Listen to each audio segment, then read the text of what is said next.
As Pride Month has been wrapping up, one night I stared out my window while sipping an iced matcha latte at 7 p.m., and God spoke to me directly, and the Lord spake thus. Francis, thou hast not done nearly enough shitting on capitalism and the posers who plague thy community. And wouldn't you know it, the old man was actually right.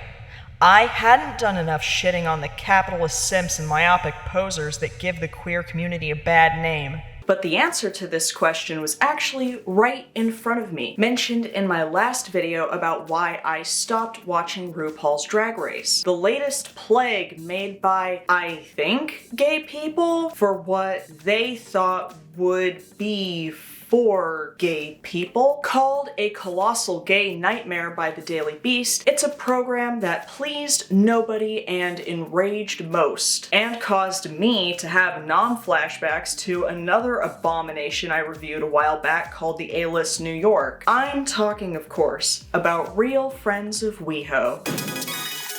Greetings, my good bitches. The name's Francis, Coke Francis. I'm an editor, comedy writer, drag artist, and I'm here because God told me to be. There seems to be an epidemic in the world of history repeating itself. Clearly, we don't know our history, or we just don't care, because apparently we still have the exact same problems in 2023 as we did back in the 80s. For as much as the queer community has advanced in recent years, we're also facing more pushback than ever, especially from the gay pick-me-ass bitches who are nothing like those flamboyant faggots over there. They're real men who don't have to have pride in being gay, and one day, if they just try hard enough to prove that they're not like other gays, they really will be loved and accepted by the conservative community, who wants them dead regardless of how open or closeted they are. Spoiler alert, these bitches ain't been picked yet. However, on the positive side, we do have so much more positive queer representation in media nowadays, and I think it's fantastic. I will say though, even with the media making an honest and concerted effort to represent people like me, I don't relate to any of it. The long nails, the pink and blue,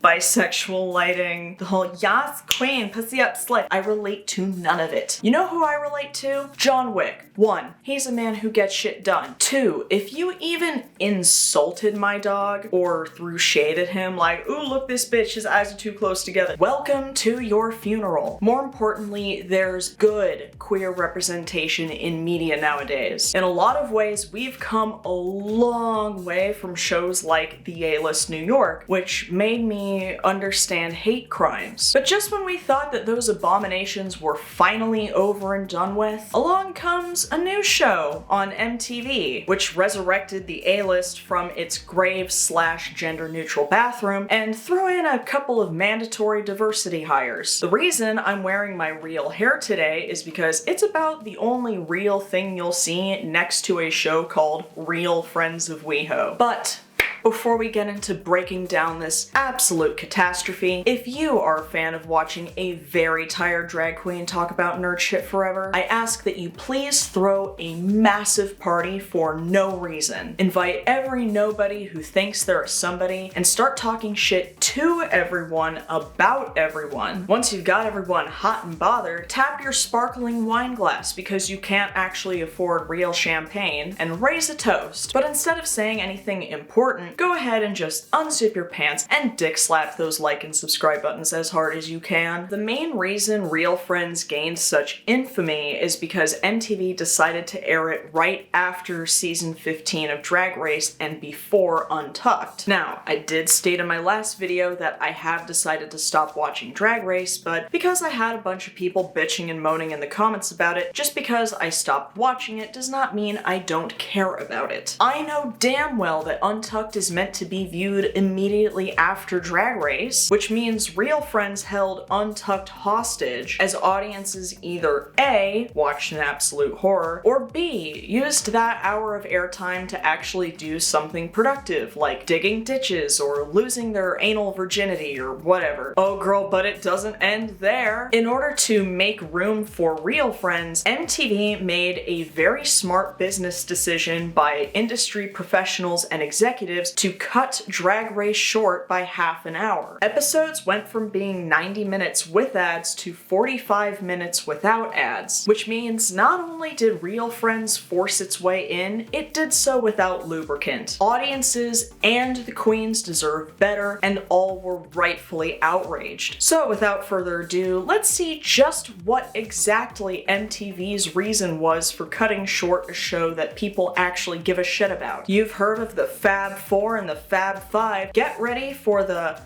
Sad Six. We open with a stock shot of a rising sun and a few views of West Hollywood, which ironically includes this girls, girls, girls sign. I might not directly know exactly who the people are, but I know people who know people who know people. All right. We did it, everyone. We heard the summary of the entire show. We can finally go home. With only, let me look at my wrist, 43 minutes remaining. I don't know much about the scene in West Hollywood because I don't really hang out there. Okay, so are these idiots actually friends or not? Are they in West Hollywood or not? Was there even a pitch or writers for this show, or did they just walk up to the first gay guys they saw within 25 miles of the city? We are breaking new ground here. No, you are not. Gay men being bitchy to each other in a room is well-trodden ground. You gonna finish this caricature? Then it's time for us to go. Me watching this show. So after this thrilling intro, we meet our first gay of the hour, Brad Gorski. Brad is actually one of the more accomplished people here, starting out as Rachel Zoe's assistant, then transitioning to putting clothes on people full time. He also had his own TV show called It's a Brad World. Cute. And recently, he was appointed as a judge for Canada's Drag Race after the fandom bullied Jeffrey Boyer Chapman off the panel. Okay, Miss Beetlejuice! I'm not sure if the initials on his pocket are his, but if so, that's actually a very Buddy Cole thing to do. Work. So then we get this super phoned in conversation between Brad and his husband about absolutely nothing, and literally the only thing that happens is Brad being like, oh no, too much baking soda. They really did not have anything better to work with here. Now we meet Curtis Hamilton, a half in, half out of the closet actor whose claim to fame is playing Dr. Dre in a TV movie about NWA and 4 episodes of Insecure. And to prove it, well, they brought in someone with actual talent. What up? And she said, why are you doing a show like this? Great question. My question is why you decided to drag Issa Rae into this. Also, this lighting is like soft and natural, but it's also somehow really bad, so you can see how cakey their makeup is. I actually worked with Issa Rae on a movie a few years ago, and I can testify, her skin is flawless. Why are y'all doing this to her? So Curtis says that his goal is to provide representation for people of color within his community, which is great. I would never knock that. He might want to start by, actually coming out on a show that people would, watch. But something you'll learn in the aside interviews is that almost nobody knows why they're here. Who is Todrick Hall? I don't think they're asking Todrick to describe himself. I think they're genuinely asking who he is. Otherwise, they wouldn't have casted him. Right? For those not in the know, Todrick Hall is a singer and choreographer who you've seen grace the screens of American Idol and Drag Race every so often, and he's popped up in a few Broadway productions. He's managed to somehow force his way into pretty much every gay-related thing for the past 8 years. But recently, he's come heavily under fire due to the many accusations from former employees and dancers that he never compensated them for their work. His former assistant also shared documents that alleged Todrick was involved in a sexual harassment lawsuit, and best of all, he was sued for $102,000 for not paying his rent, which was $30,000 a month. And instead of providing proof to negate these allegations, or at the very least just apologizing, he clapped back at them because that's what you do when you try to maintain a reputation. I guess MTV doesn't know how to maintain a reputation either, but we knew that. Todrick, my boy, pay your employees and pay your rent. I think property is theft. I don't even believe in rent. But I do for Todrick Hall. Free housing for everyone, except Todrick Hall.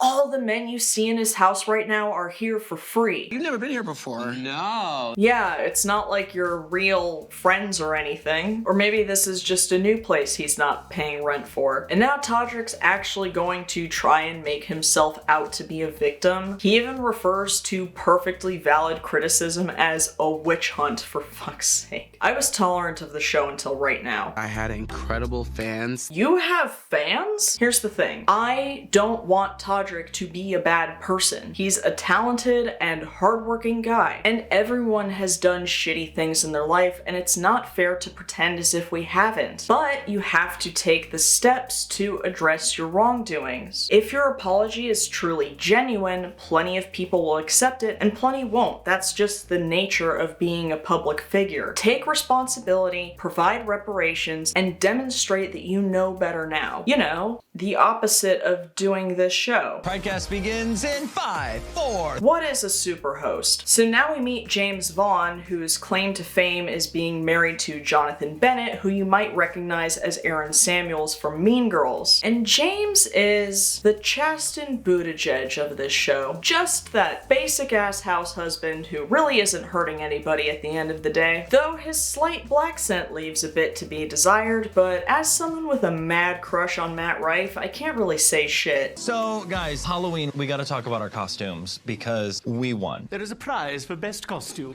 We always win. I'll be honest, I like these two together as a couple, but James on his own would probably irritate me. So far, we have seen two likable stars, Issa Rae and Jonathan Bennett. Neither of them are the stars of this show. Now we meet Dorian Renaud, the CEO of a black skincare company called Butter Skin, and the cause for much of the lore surrounding this show. So Dorian allegedly signed onto this show because it was originally going to be titled A-List Los Angeles. Not that that makes this situation any better, but according to an interview with Dorian, he did dirty. In response to the question, when did you learn that the show's name was changed from A-List Los Angeles and that it was going to be aired on MTV, Dorian responded with this: I found out in the press release. We had no idea it was going to MTV and that it would take away from Drag Race. I watched Drag Race and I love Rue. He's iconic. Again, I was still under the impression that this was the A-List Los Angeles for Paramount Plus, so I was shocked to find out it was going to MTV. I also didn't see the poster beforehand. I saw it at the same time as everyone else, and that's where I had a serious issue. They promoted the show as 6 gay men living in West Hollywood who are friends. First, I don't live in West Hollywood. I live in the Valley. I love the Valley. I never go to West Hollywood. I'm not in that scene. Aside from Curtis, I wasn't friends with any of the cast. I also have never confirmed or talked about my sexuality. I felt betrayed because they have me identifying as something I'm not. I'm Dorian Renaud. Jesus Christ, this show's so bad it's actually got me feeling bad for a CEO. Just to be fair, going forward, we will not be roasting Dorian because he was done dirty and perpetually lied to. Also, just look at him. He's got undeniably mad riz. This is Joey Zauzig, whose claim to fame is that he has both an Instagram account and a TikTok account. On that note, be sure to follow your good bitch here on both those platforms at Queen Coke Francis.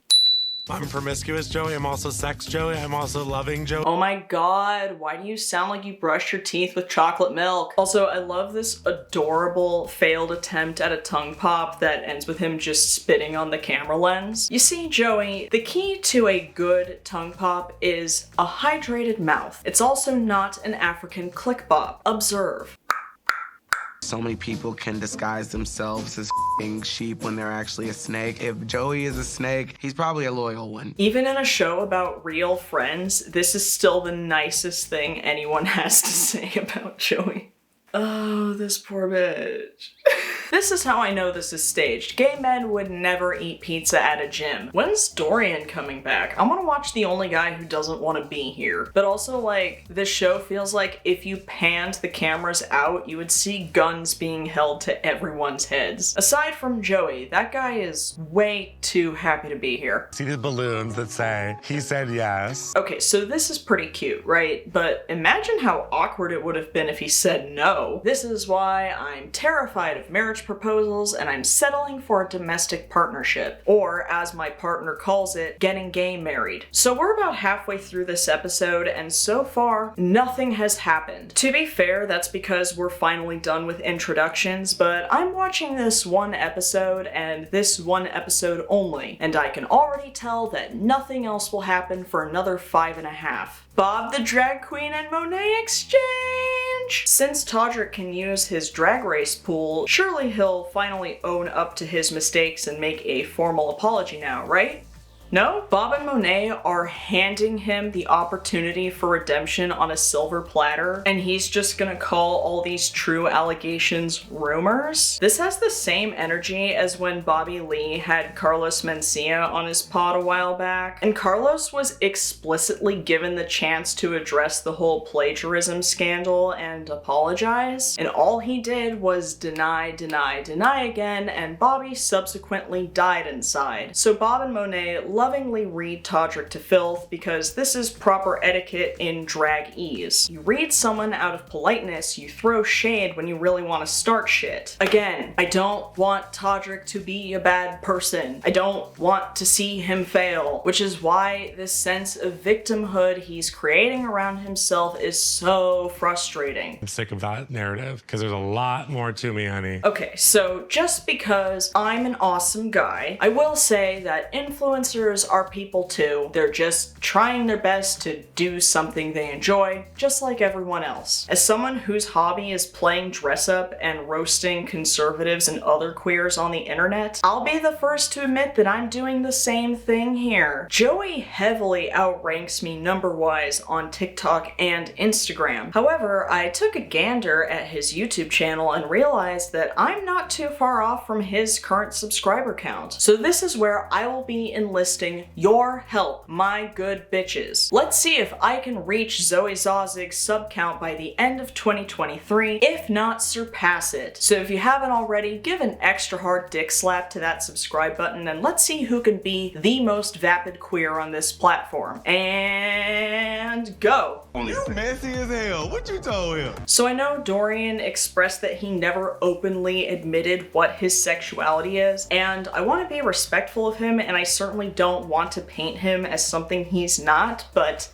girl, come on. And now we're at the final culmination of the first episode of Real Friends of WeHo, where none of these people are real, most aren't friends, and some aren't even from WeHo. They all show up to Joey's engagement party, and some of them know him, but plenty showed up because producers told them to, and sadly, that's the life of most influencers. I'd almost feel bad for him if he wasn't the only cast member still defending this show to this day. And I have never heard of a Joey Zauzig. Has my career hit an all-time low, or has his career hit an all-time high? Body bag. That was such a good read. Okay, I'm sorry. There's no way this guy is straight. We are witnessing the beginning of a gay duel. So I'm guessing Dollar Store Demi Moore and Safeway Scarlett Johansson here were hired simply to ask questions just to try and get the plot going, but to no avail. I don't think anybody here actually realizes that they're on a TV show and have to be, you know, entertaining. The only thing that's happened for the past 7 minutes is Joey wondering why Dorian doesn't want to talk to him and then debating on whether or not he should strike up a conversation with him. So he finally approaches Dorian to ask what's up. Dorian says he has social anxiety ever since the pandemic and doesn't feel like talking, and Joey acts all cunty about it. This is the climax of the episode. And then we get Age of Ultron with a to be continued, as if there is anything to continue. This was not easy. Getting through just this one episode was a chore and a half. Again, this was the show MTV decided to shorten Drag Race for by half an hour. And as I mentioned in my previous video, the parts that were cut were congratulating the winners, people's aside interviews and reactions, unpacking anything that happened on Untucked, and the mini challenges, as well as, and I cannot possibly stress this enough, shortening each runway walk to 8 seconds. The only positive reception this show received was from our good old friend Joey Zauzig, who still defends the show even after everyone else involved is trying to distance themselves from it. It begs the question, why did this happen? What could have possibly compelled MTV to create the show and resurrect a stain on gay entertainment, while also cutting short one of the most popular shows worldwide? The identities of the people behind this show are unknown, at least to me, but like, would it really matter? If straight people are behind this, it's because they have absolutely zero knowledge of what would appeal to the queer community, and it shouldn't have been their decision to make in the first place. If gay people are behind this, it means they're painfully out of touch with their community regardless of age or generation or whatever the fuck, and shamelessly sold us out. And for what? Nobody watched this. It appealed to absolutely no one. Not once did they ask the question, who is this for?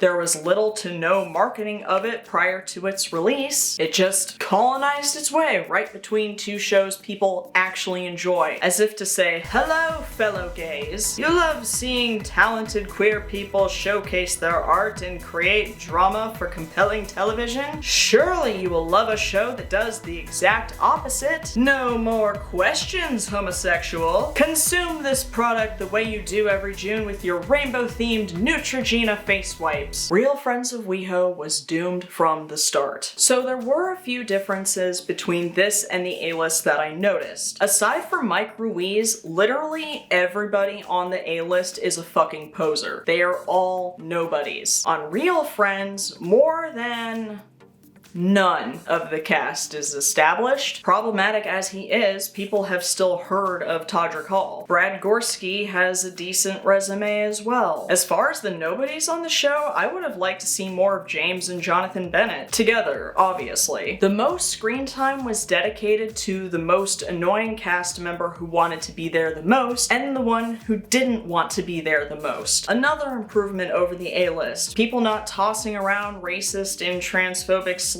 like they're each other's salads. Though this show is so fucking boring, I almost wish somebody would have dropped a T-bomb every once in a while. There's also something to be said about the people who signed onto the show because they wanted to provide more representation for people of color within the queer community. Maybe they dive into it in future episodes. If so, great. It's the least they could do. But it's depressing knowing that any meaningful conversations about diversity and media representation will be inevitably interrupted by Joey bitching and moaning about why everyone doesn't love him. But at the end of the day, the pitch for Real Friends was a Real Housewives type show with gay men, because it clearly worked out so well before. James is the only real house husband we see here, and we saw him for like 20 seconds. And like on the A-list, there are zero stakes and nothing happens. Everyone here is far too up their own ass to provide any kind of stakes, drama, or substance to make this TV show actually entertaining. Nobody was even given a villain edit, not even subtly. Like, did they try to do that with Joey's storyline? Because it did not come off that way, and Joey is way too whiny to be the I didn't come here to make friends bitch that provides substance to the show. If I got on a reality show and got the villain edit, I'd be like, great, I get to be the part of the show that actually makes this exciting. The trade-off would be a bunch of children on Twitter sending me death threats. It's probably why they hired those girls at the end to ask those questions that they definitely didn't ask of their own volition. And the questions kept getting increasingly more desperate and specific because extracting any kind of tea or drama from these people is like pulling teeth. None of them are actually in the moment here because they are, as I've said, far too up their own asses. I honestly don't really have much else to say about Real Friends of WeHo except imploring our community to just make a fucking effort, man. I've fulfilled my Pride Month quota for 2023, and I'm tired. Also ending this here because I totally don't absolutely have to see what happens next in Final Fantasy XVI. But you know what'll really jerk me out of bed and flip my flapjack? The winning comment from the last video. Jessamine Manchester says, wow, that is a great drag name, by the way. I agree with this so much.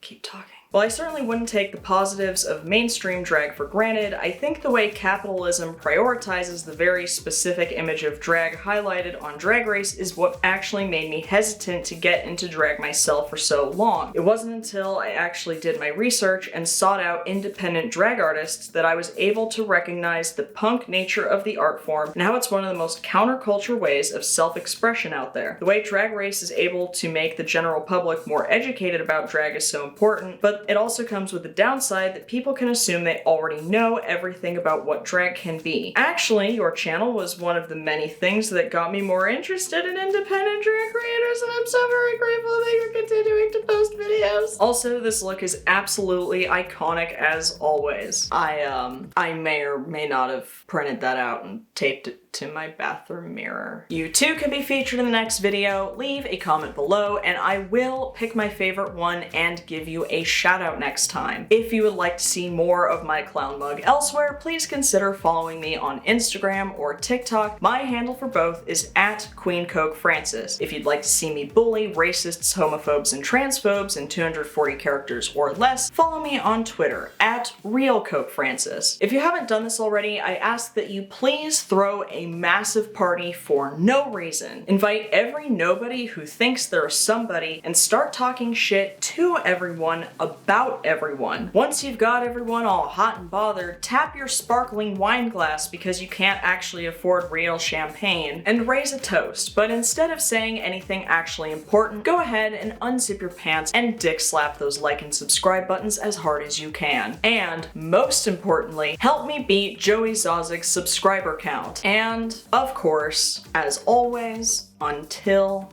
next time.